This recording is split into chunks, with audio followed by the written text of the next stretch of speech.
m'avoir donné l'opportunité de partager les résultats préliminaires de cette étude qui est commanditée par l'IPAR pour accompagner le REPES à mieux comprendre la vulnérabilité du secteur de la pêche face à l'exploitation du pétrole et du gaz. Et donc l'idée est ici de permettre une action parlementaire qui sera basée sur des données scientifiques dans le secteur de la pêche. Diapo suivante.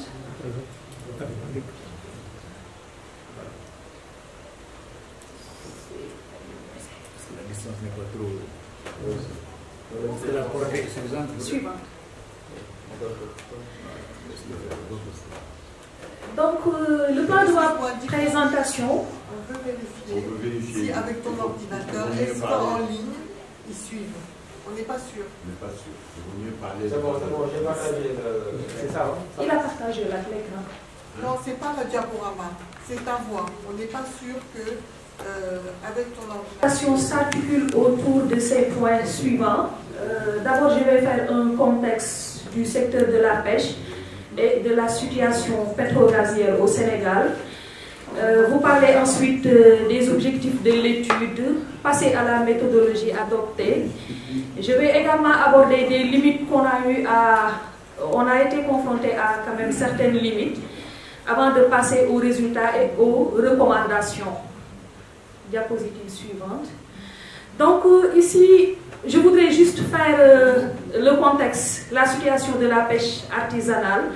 La pêche artisanale qui est quand même une activité très importante dans le développement ou dans l'économie sénégalaise. Il faut également souligner que cette activité de pêche, elle est vieille de plusieurs siècles et elle est empreinte également d'un très grand dynamisme, mais aussi d'une forte capacité d'adaptation. Ce secteur contribue à hauteur de 3,2% au PIB national, mais aussi à hauteur de 12,5% au PIB du secteur primaire. Il contribue également à hauteur de 17% de la population. Il occupe donc 15% de besoins en protéines alimentaires. La production annuelle varie d'année en année, mais elle est estimée entre 400 et 500 000 tonnes par année.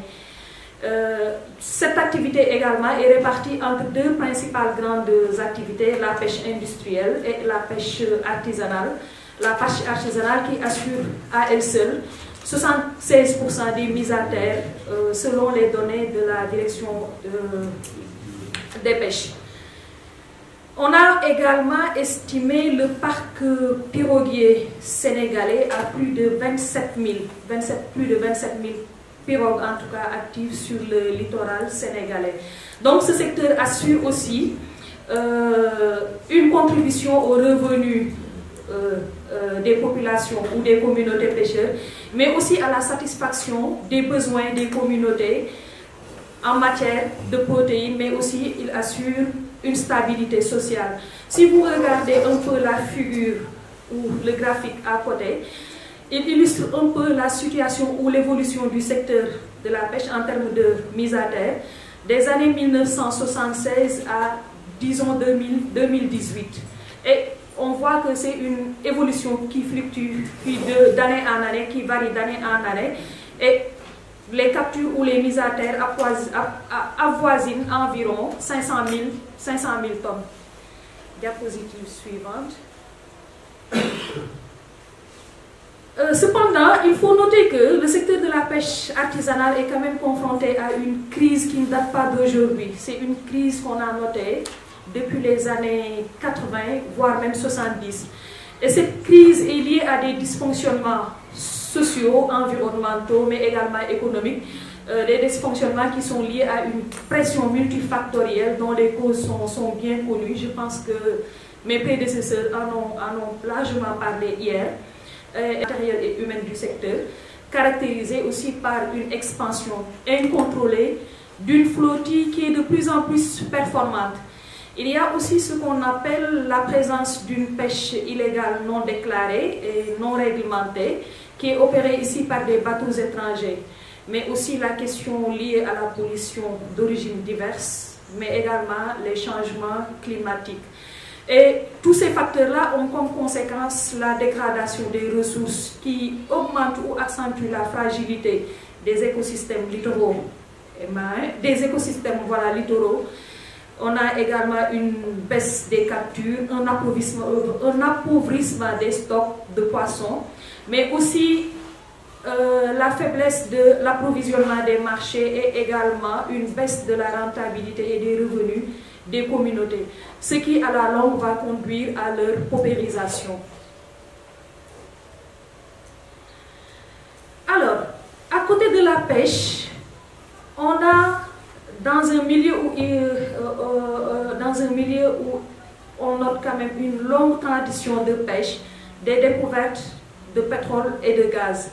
Et ces découvertes de pétrole et de gaz datent des années 1960, ici avec le gaz de Ngadiaga, mais également le dôme Flore qui se trouve vers la frontière avec la Guinée-Bissau en 1967. Et les découvertes qui sont plus récentes, celles de Sangomar offshore, de Kayar, mais également de GTA ici au niveau de Saint-Louis. Monsieur, s'il vous plaît. Et sur cette carte, on a une configuration des différents blocs qui sont découverts sur le littoral sénégalais. Suivant.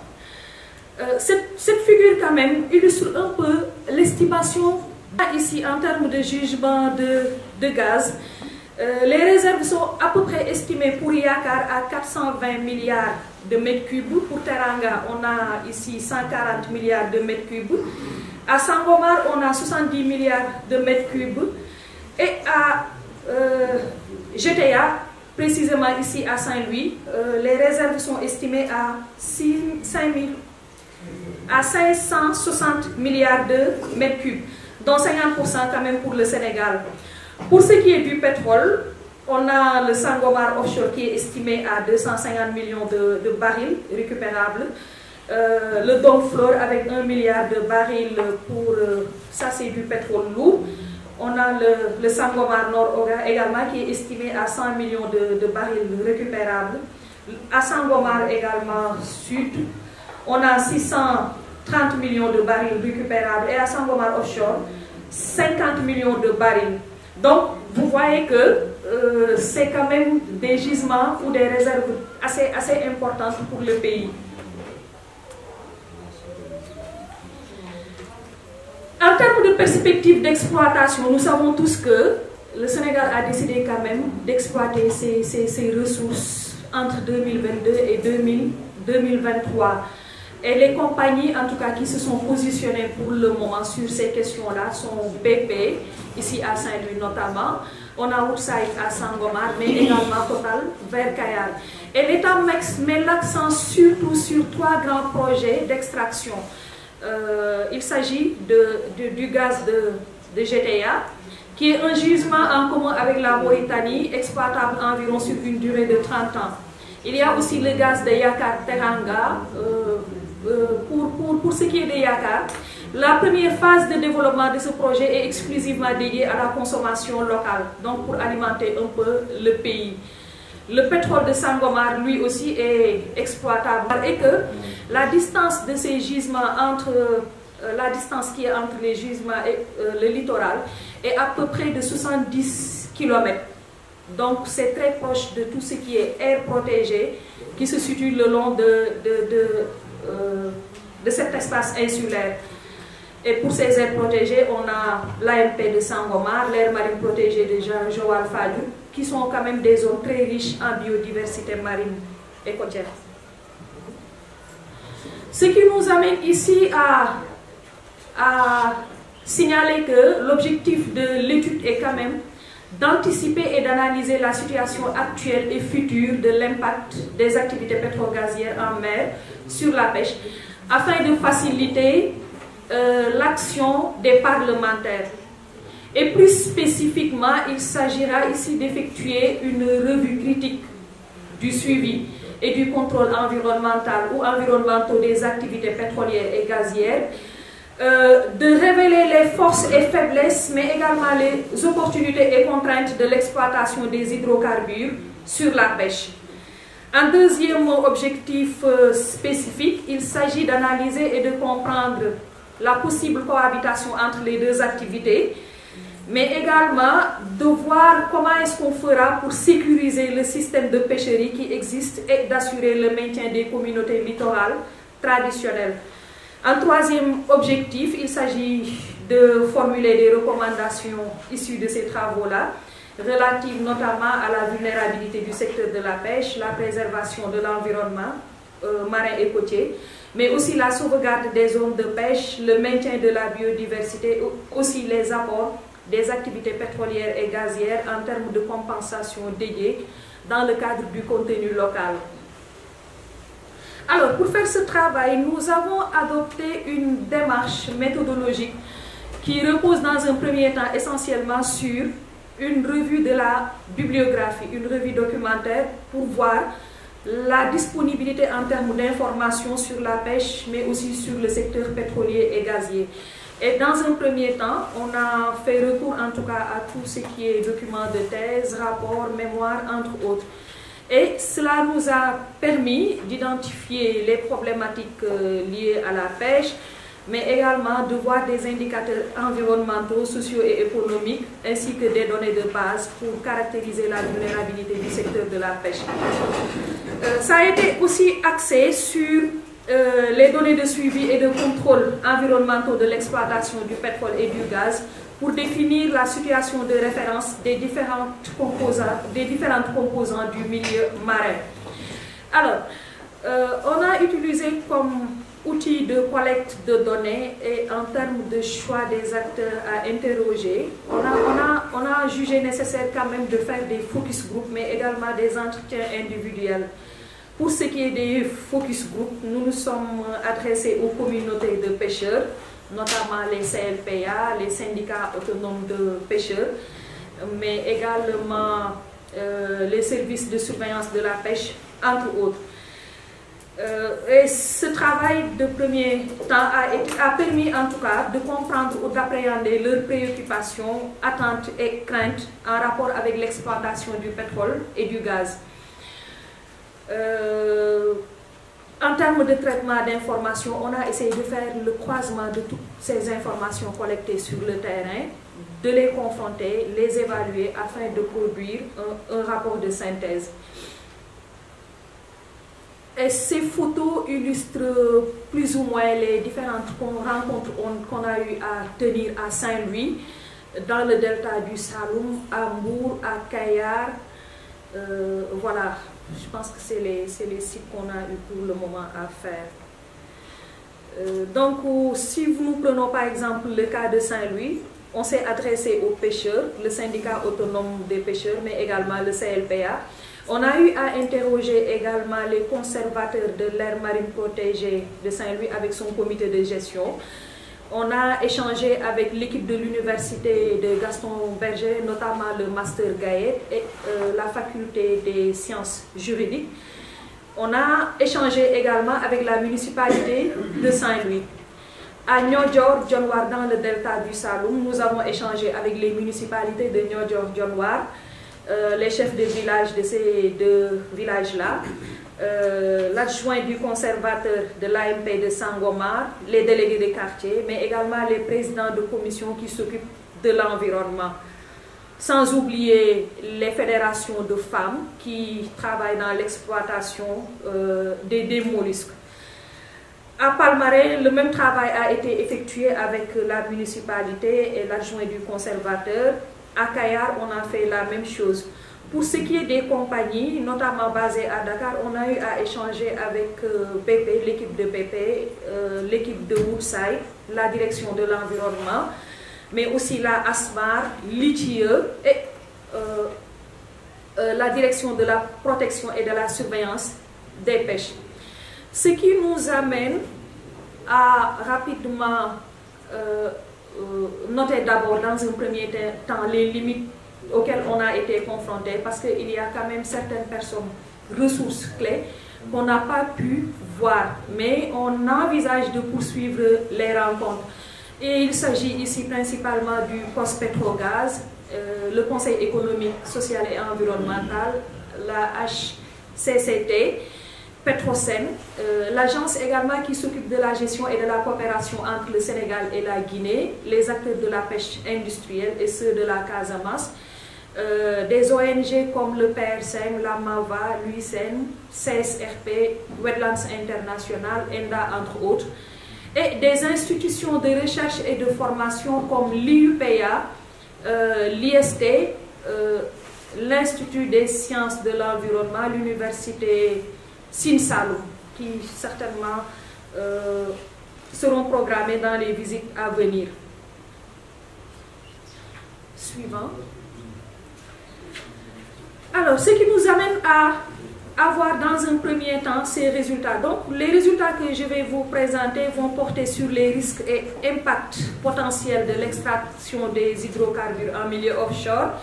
Ensuite, les impacts potentiels sur les activités socio-économiques, la possible cohabitation entre les deux activités, mais également les limites juridiques auxquelles l'exploitation de ces deux activités ou ces deux industries sont confrontées, l'engagement des compagnies pétrogazières envers les communautés et quel devenir pour la pêche sur le littoral sénégalais. Suivant.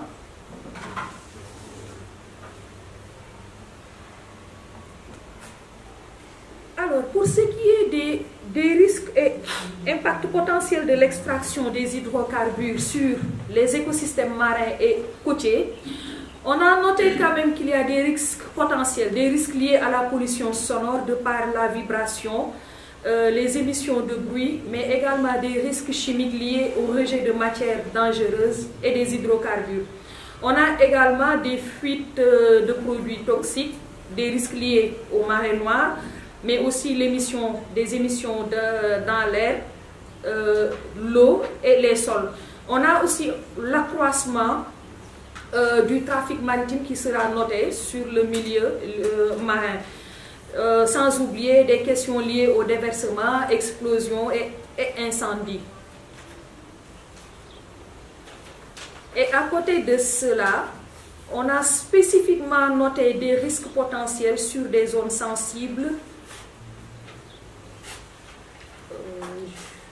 Professeur, le clavier d'ici ne passe pas. C'est bon.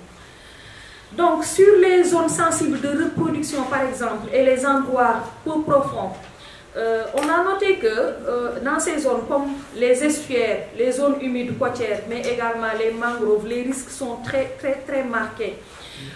Sur ce qu'on appelle les périodes ou les cycles de vie sensibles, on a noté également qu'il y aura des perturbations pendant les migrations, les phases de migration, mais également durant les périodes de frais des populations de poissons. Et selon la distance qui est parcourue par le signal émis durant la phase exploratoire, on a à noter qu'il y a quand même une réduction des poissons de différentes espèces dans des zones proches de ces zones où la prospection ou les vibrations sismiques sont émises. Il y a également une mortalité ou une hémorragie cérébrale qui est notée au niveau des poissons, la mortalité des larves également et un endommagement du système auditif. Il y a aussi une modification des comportements des pêcheurs qui est notée jusqu'à à peu près 100 km.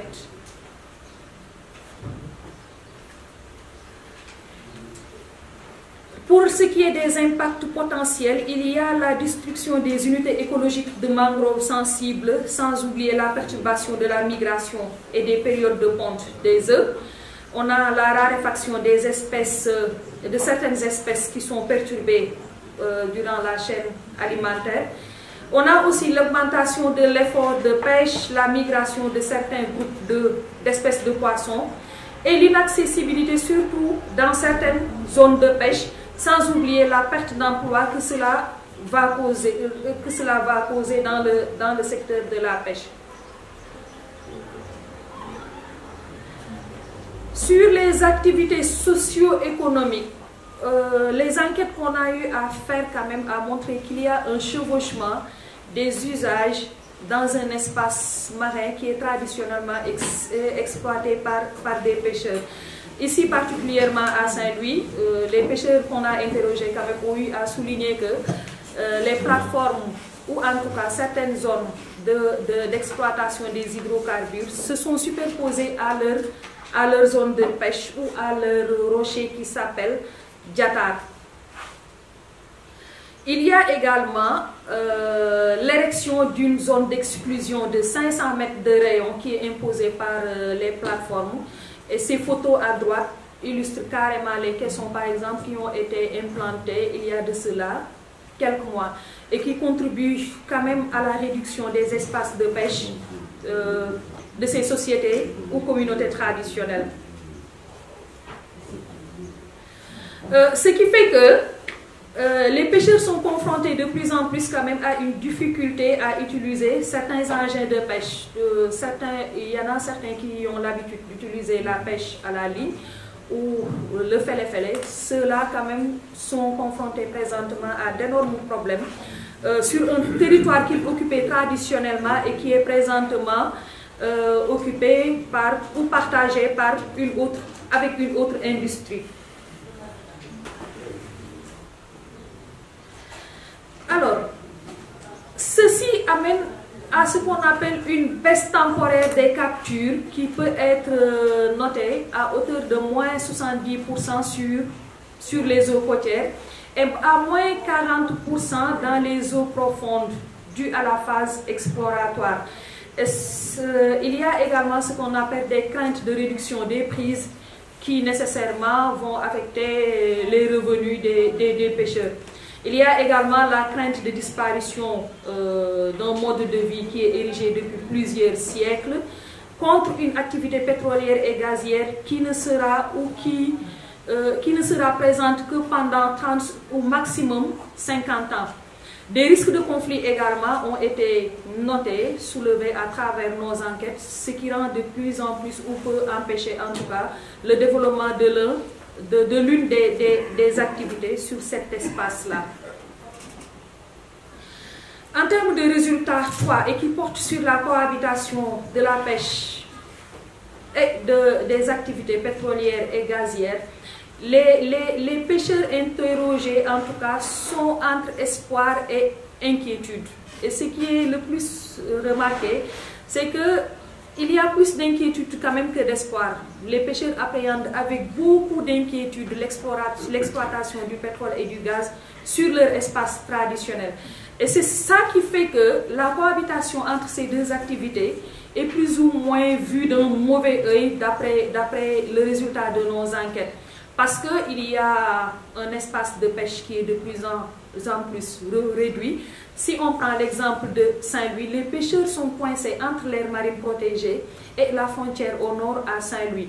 Ce qui va forcément amener des bouleversements, en tout cas dans les modes de vie des pêcheurs saint-louisiens. La question du cadastre pétrolier a été également abordée. Le cadastre pétrolier, c'est un système d'information géographique qui permet quand même de matérialiser l'ensemble des blocs qui sont sur l'espace marin. Donc, nous, on a essayé de voir avec les pêcheurs comment est-ce qu'ils conçoivent ce cadastre pétrolier. Et donc, cet instrument, en tout cas, a été compris comme quelque chose qui serait une forme de territorialisation ou qui va contribuer en tout cas à la compartimentation de plus sur leur espace. Et donc, si vous regardez sur la carte à droite, la carte nous montre qu'en plus de ce cadastre pétrolier-là, on a sur le long du littoral une superposition ou une juxtaposition d'aires marines protégées. Ce qui fait que l'espace de pêche devient de plus en plus contigu. Et d'un autre, exigu, autant pour moi. Et d'un autre côté, il y a une possibilité d'octroi de nouveaux blocs. Parce que récemment, il n'y a pas longtemps, en 2019, l'État a lancé un appel d'offres pour 12 autres blocs. Et ceci va considérablement contribuer à la réduction de cet espace de pêche. voilà, la carte à droite montre plus ou moins la configuration du cadastre pétrolier et surtout pour les blocs qui sont déjà attribués. Suivant. Cependant, nous avons noté quand même quelques limites juridiques. Les limites juridiques, notamment en termes d'insuffisance de textes existants au niveau international, car les textes qui existent en tout cas ne s'appliquent pas directement aux activités pétrolières et gazières. Et d'après notre documentation, il n'y a pas encore ou aucun texte spécifique qui porte sur les études sismiques en mer, ni sur les installations pétrolières. Les seules références qu'on a eu à voir portent essentiellement sur la biodiversité marine de manière générale, mais également sur la pollution. Il y a également, dans le dispositif interne, les codes et normes nationaux ne répondent toujours pas aux réalités du processus de l'exploitation du pétrole et du gaz offshore. Pour ce qui est par exemple du cas du code de la pêche qui a été adopté en 2015, ce texte ne fait nullement, en tout cas ne prévoit rien en matière d'exploitation de pétrole et de gaz. Le code de l'environnement, voté et adopté également en 2009, ne prend pas en compte les impacts environnementaux des activités du secteur extractif offshore. Il se limite simplement à donner de grandes orientations de gestion environnementale pour toutes sortes d'activités susceptibles de générer des pollutions et des nuisances. La stratégie nationale et le plan national d'action pour la conservation de la biodiversité de 2015 prévoit simplement aussi l'interdiction de l'exploitation extractive des ressources naturelles dans les parcs. Dans les nouveaux textes relatifs à l'exploitation du pétrole et du gaz, notamment le code pétrolier de 2019 et le code gazier de 2020, on a vu qu'il y a une légère prise en charge de la protection de l'environnement dans ces nouveaux textes. Pour, par exemple, le code pétrolier de 2019, il ne prévoit pas d'obligation en termes de management environnemental, impliquant ici un suivi des risques et les plans d'action pour les entreprises pendant l'ensemble des phases de prospection, d'exploration, de développement, d'exploitation, c'est-à-dire durant tout le processus d'exploitation. Le texte aussi sur le code gazier prend en compte l'environnement dans une perspective de développement durable, mais il n'y a pas de dispositif spécifique à l'environnement marin et à la biodiversité. Ils sont très peu, en tout cas, considérés. En termes de résultats 5, on s'est interrogé un peu sur l'engagement des compagnies pétrolières et gazières face à ce secteur. Et je souligne ici que ils ont juste dit en tout cas qu'ils vont soutenir les besoins des communautés en matière de santé, d'éducation, de développement, et tout ceci entre dans le cadre de leur RSE. Comme on l'a dit la dernière fois, la RSE reste quand même volontaire. L'entreprise peut la faire comme elle peut ne pas la faire. Et pour ce qui est de Woodside, eux, ils s'engagent à maintenir un contact régulier avec les acteurs de la pêche. Toutes les parties prenantes ont la possibilité de contacter Woodside pour toute question ou préoccupation, entre autres. Tous les commentaires également et demandes de renseignements seront traités avec diligence. Il y a également un processus de règlement de griefs communautaires qui sera maintenu tout au long de la phase de leur opération. Pour ce qui est BP, c'est à peu près la même chose. Leur intervention va être axée dans le cadre de la RSE et répond aux besoins exprimés par les communautés via les CLPA.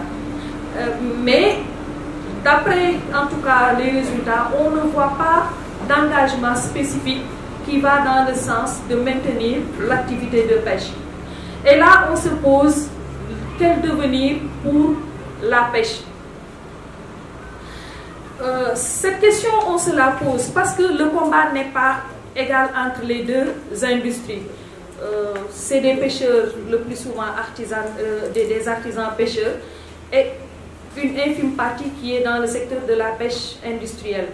À côté de ce groupe, on a des compagnies pétrolières qui sont quand même assez armées en termes d'investissement. Rien que pour la phase exploratoire, ça leur a pris des centaines de milliards. Suivant.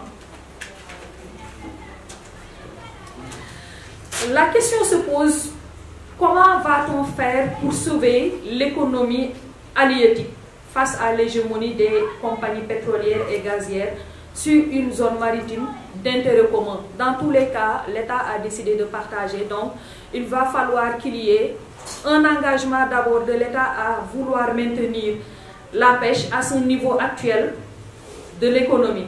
Et pour cela, il faut qu'il y ait une médiation entre les deux activités, notamment dans le cadre d'une communication pour arriver à un compromis entre les deux activités à travers le dialogue. Et ce qu'il faut retenir, c'est que la cohabitation est inévitable.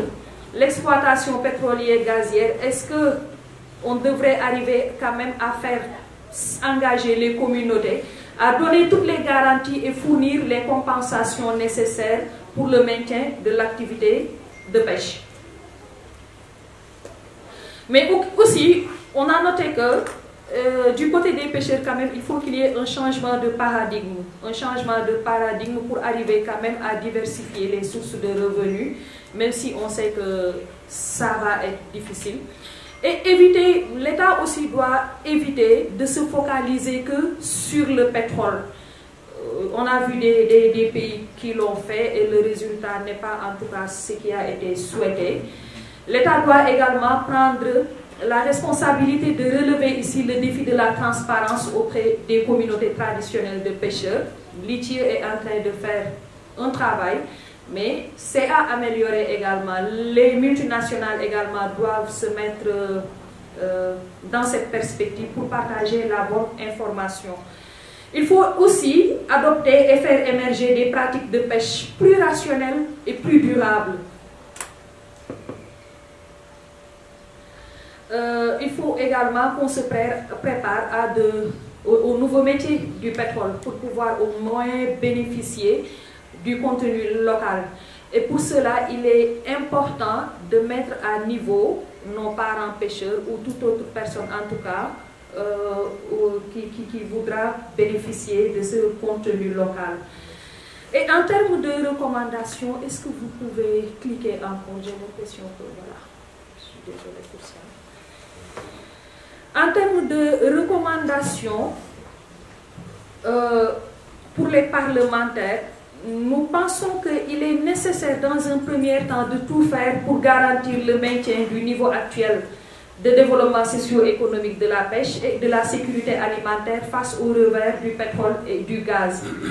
Il faut aussi renforcer les mécanismes de protection de la grande diversité biologique marine et côtière en intégrant les connaissances sur la biodiversité marine et côtière, sur les habitats sensibles produites lors de l'état de référence.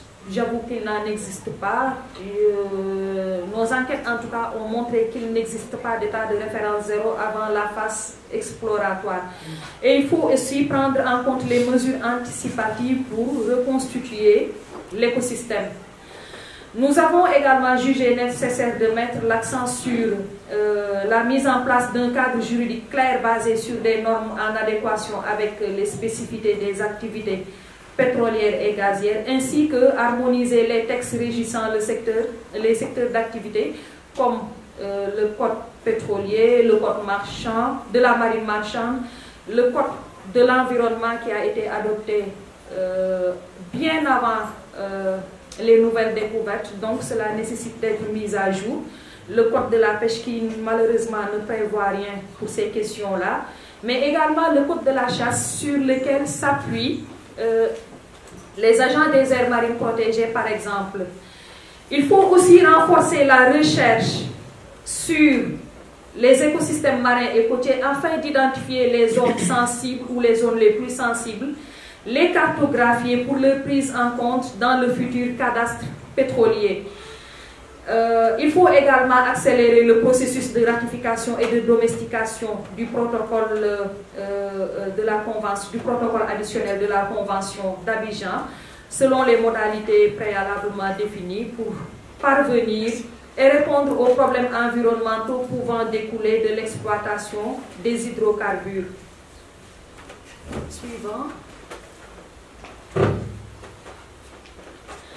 Nous avons jugé nécessaire également de mettre l'accent sur le statut ou l'ancrage du CROT, le centre de Dakar-Thiaroye, le centre océanographique de Dakar-Thiaroye, qui doit être renforcé afin de faire correctement les évaluations des ressources halieutiques et le suivi du milieu marin. Il faut que cela soit vraiment effectif. Il faut aussi renforcer les capacités des agents de la DEC dans l'évaluation des dossiers d'instruction des études d'impact et des activités pétrolières et gazières, avec la création d'une agence nationale chargée des études environnementales, dotée de ressources humaines et d'une autonomie financière. Ce qui fait qu'ils pourront à la longue ainsi faire face aux gigantesques défis liés à la gestion durable des ressources pétrolières et gazières, au suivi environnemental de tous les projets sensibles. Il faut également promouvoir l'indépendance du comité national chargé d'évaluer les rapports d'études d'impact environnemental des projets pétroliers et gaziers et le renforcer par des scientifiques de tout domaine. Créer plus de synergie autour des actions et assurer la coordination entre les institutions et les différents acteurs intervenant dans la gestion des activités pétrolières et gazières. Mais on a aussi jugé nécessaire que l'État doit faire des efforts pour l'implication des communautés côtières au processus d'échange et de partage d'informations en ce qui concerne les questions pétrolières et gazières. Et je vous remercie de votre attention.